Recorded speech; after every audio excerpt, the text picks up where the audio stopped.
How's everybody doing this rainy morning? This is L.A.Kendrick with another tale from the vault of Would You Dare.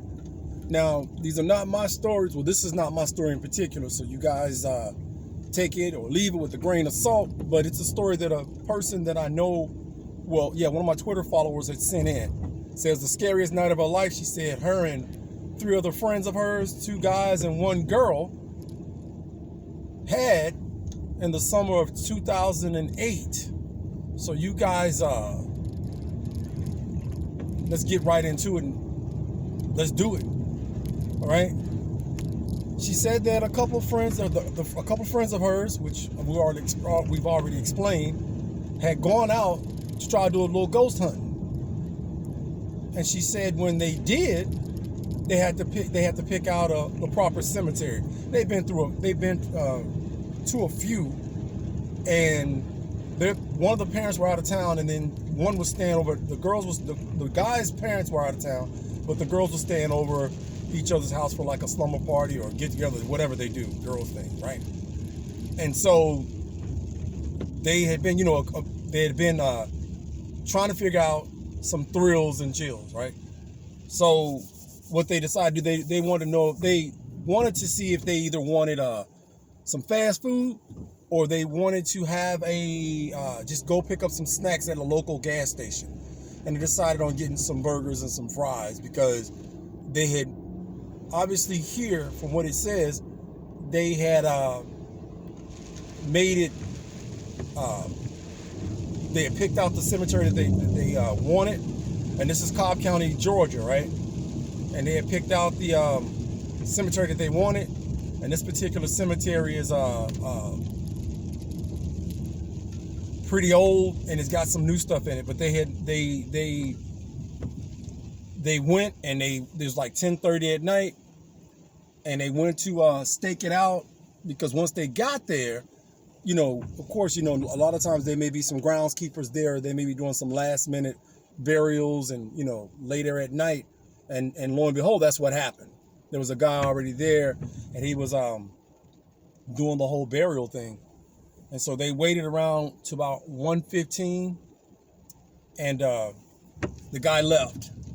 And so they get out of the vehicle, and they take the trash, and they actually throw it away into trash cans, which is kind of impressive. And they slip through the fence. So they're looking at the grave sites and the headstones, and they've got their little cameras to record what they're seeing. And it's like really hot and humid.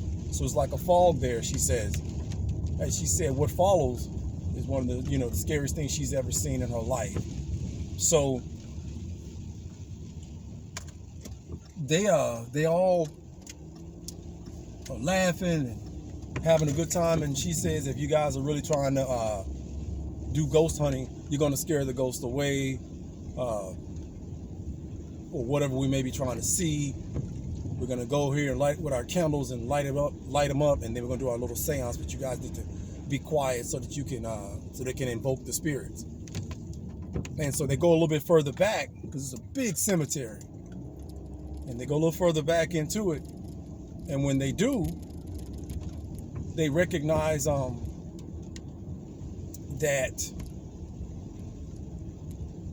there's this old big tree, huge oak tree.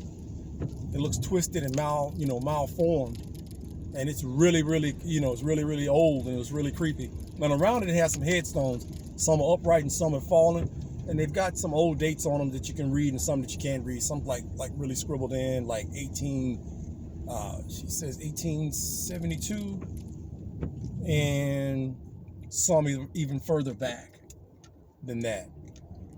So they set up the candles and they start doing their seance thing. And about 30, 40 minutes go by, nothing happens. And they're impatient. You know how young folk are, so they're impatient. And she said it freaked her out, because they start hearing this clicking noise, and they can't figure out what it is. And a lot of rustling, like in the tree above them. And so they stand up, and the clicking stops, and the rustling in the tree stops. So from this point on, they can hear it in the distance, just a little bit in the distance. So they shine their flashlights in the distance to see who, what, when, where, and how is making that noise. right? So as they do, she notices that she notices that they notice the clicking is getting louder, and they can actually see some rustling, and there's something digging in the ground in one of the graves, and there's actually two. So they shine their flashlight, all of them shine their flashlights on a particular spot, and when they do that, it looks up, and they notice it's two of them, and it looks up. One of the things look up. It's got these huge cat-like eyes, because once the light hits it, it illuminates the features. Huge cat-like eyes, and it really messes with them. And she said it appeared to start smiling at them. She said she don't know if it was her nerves, but it was smiling, like it was smiling at her. A lot of teeth in its mouth, razor sharp, and it lets out this high-pitched scream. And then the other one that was eating the corpse, it jumps up. And when it jumps up, the things give chase to them, and they take off running, screaming. She said they were tearing up the grass trying to get out of there. And she said it was the creepiest thing, and they were screaming and running as fast as they could to get out of there. But this thing was pretty quick. It was cat-like quick. And then the other one followed as well. It was both of them running them down. And so the car, they were making pretty good time getting to the car. And then one of the things tackles one of the guys, and it rips the back of his hoodie off. And it's scratching up his back, and he's screaming and yelling, and the girls are screaming and yelling, the other guy's screaming and yelling. And so they start hitting the thing with their flashlights, and the thing lets the guy go, but he's got scratches on his back, and it jumps back, and it's just sitting there. And then she said clearly at this point she could see them smiling at them. And as it's smiling at them, they're all freaked out at this point, as it's sitting there smiling at them. And she says that by this point they are hysterical, and the other thing comes out to the left of them to cut them off. And so they back up even further, because I don't think the things exactly knew where the car is parked, but it actually was trying to cut them off from going left, but their car was stationed right. Then they got their friend to his feet and calmed him down as best they could. They continued to run. And when they did, they finally got to the car. And when they got to the car, she says here the thing jumps on the car, and the other one starts clawing up the front hood of the car. And they're trying to get in because of course the windows are rolled up, and they've already rolled up the windows, and it's beating on the hood, on the top of the car, and it's beating on the windshield, and it smashes the windshield. Doesn't break it, but it gives it that spider web pattern. You know how when you hit down on a windshield, that spider web pattern comes in if it doesn't completely shatter it or break through, right? I guess they call it plexiglass or whatever you want to call it. That's what the car windows are made out of nowadays. And they drive off, and they're screaming, and the guy's he's doing like 70 down the road trying to get this thing off the car, and he manages to get the thing off, and it rolls over to the front of the car, and it's got this. The headlights are hitting, illuminating, and lighting it up, and they can see it. It's just dark black with a tail, clawed hands, built like a person, but really, really tall and lean. And those eyes and that smile, she said. And so they're all screaming, and one of the girls said, run it down, run it down. And he does. He hits it, and it rolls over the hood of the car, and he keeps going. And so they go to the local police department in Cobb County. And they go to the local police department, and they are just crying and bawling and just completely freaked out. And what they do at that point was they explain to the officers what they saw, and they want to file a report, and they're telling them what happened at the cemetery. And the cops, of course, they're laughing, and one of the cops is taking it kind of serious because I guess he's superstitious like that. I guess, who knows?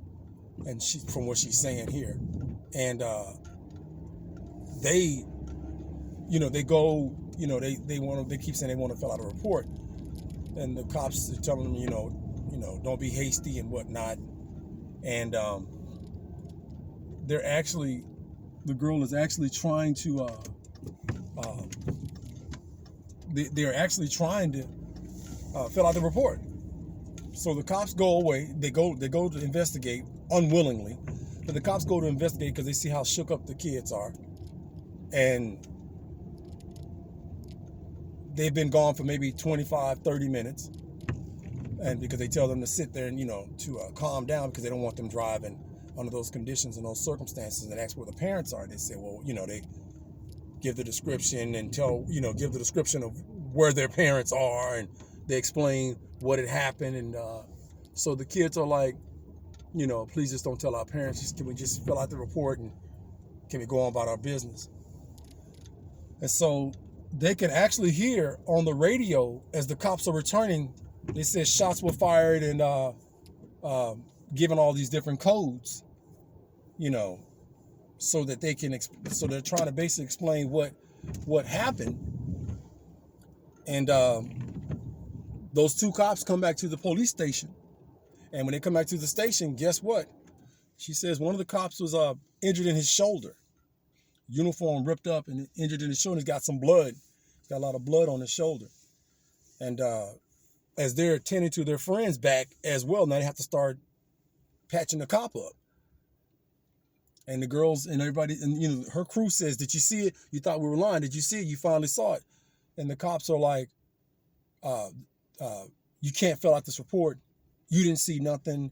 We didn't see nothing. What we're going to do, we're going to turn this over to higher authorities, and we're going to go back." So she says they actually tell them to go home. She said, "Yeah, but you saw it, and you can't deny what we saw, so you can't call us a liar." He says, the cops just say, "Just go home and you guys have a good night. You didn't see anything, you didn't hear anything." And I'm thinking, imagine that, because it's what they always say, right?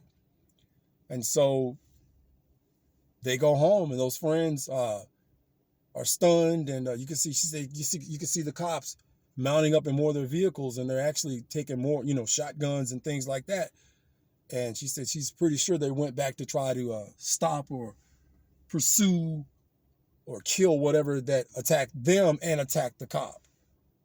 Again, those friends, they never spoke of it again. She said she just heard us, and she's seen some of the videos. She thought she'd add her 2 cents. And again, I'm going to keep her name anonymous. That way, if you guys want to tell stories and send in stories and information, we can. You can, you're safe here to share with us your thoughts. Again, this is not my story. This is what was sent to me. And she alleges that this truly and really happened. So you guys, would you dare want to be caught in a situation like they were caught in?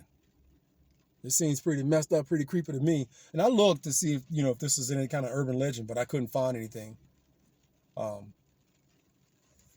So in closing, what do you guys think, man? Like, share, subscribe. We need 3 more so that we can do a live stream and Q&A. All right. So I can do it basically from my phone. It's out here raining pretty good. And it's a perfect mood setter. I'm tripping off of the fog that she says that rolled in. If I didn't mention, there's a fog that rolled in as well. So what do you guys think, man? How would you deal with something like this?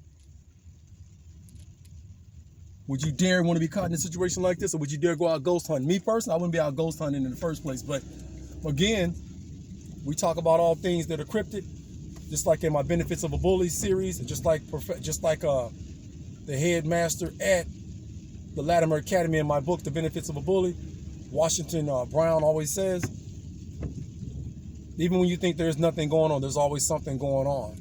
And not only that, there are 3 things that always factor into meddling in human affairs: extraterrestrial evil, extra-dimensional evil, and demonic evil. And they always have their hand in human affairs. And sometime in man's quest to get power, They bargain with these things. So, we're going to close it out. So you guys tell me what you think. Make sure you check your homes. Check the dark recesses of your home. Check your closets. Also, if you work late at night or early into the mornings like you see right now, make sure you check in your cars and under your cars before you enter. Because you never know what's waiting in the darkness to make you a story. And this has been L.A.Kendrick with another story from the vault of Would You Dare?